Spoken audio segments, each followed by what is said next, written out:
Grief and despair at a funeral for two brothers allegedly brutally murdered by police for flouting curfew rules.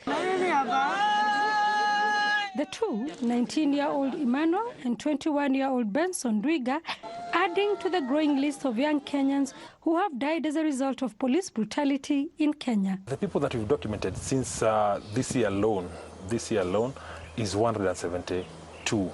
Those are people that we documented that have either been tortured, they've either used cruel and human degrading treatment, and out of those 172 that we've documented, those cases that we documented, 69 of them have been killed, and allegedly by people within the police being the majority. Fueled by public anger, 6 police officers were arrested and charged with the murder of the two. They denied the charges and are currently out on bond. Human rights organizations have accused the police of using excessive force while enforcing the COVID-19 pandemic health protocols. By May last year, the Independent Policing Oversight Authority, IPOA, had reported at least 15 deaths from police brutality during the lockdown period. There were cases of torture, cases of cruel, inhuman and degrading treatment. We also lost people through those those protocols of enforcing COVID-related protocols. Some of them could just be lawlessness on part of some individual officers. And that's why we say culpability is individual. The case will be investigated, and if you are found culpable, you'll be prosecuted as an individual, not as a service. But it is not just COVID-19. According to the Missing Voices, a local pressure group that documents cases of police brutality, last year, 157 Kenyans were either killed or forcefully disappeared, an accusing finger pointing at the police.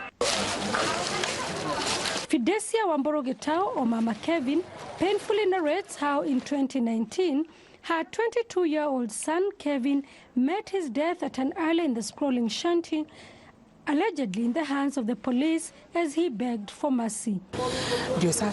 He was down on his knees with his hands in the air. They sprayed him with bullets. In total, he was shot at least 7 times. The post-mortem results showed 1 bullet was still lodged in his body. Less than 10 kilometers from here is another mother in mourning, Bana Buluma, or Mama Victor.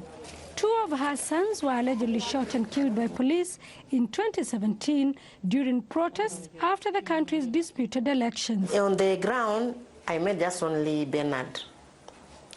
So Victor was the one who was first shot, and Bernard was like running.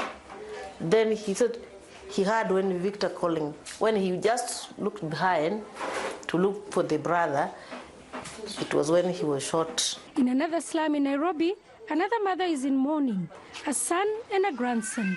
Both of them, she says, died under separate circumstances in the hands of police. He died with his hands in the air, asking his assailants, "What is it? What have I done?" These 3 women have all reported the brutal murders of their sons here at IPOA, but investigations seem to have grown cold, just like thousands others. I am the one who calls to make a follow-up on my case. Although they came, took a statement from me, I took them to the scene where my son was killed, but nothing. Justice must come. It's not to me only, but to all people, all mothers, all families of victims that were children were killed in the nationwide.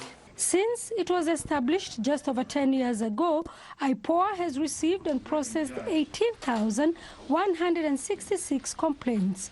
Out of this, only 2,625 have been investigated and concluded, securing 9 convictions. So the scorecard is not impressive at all.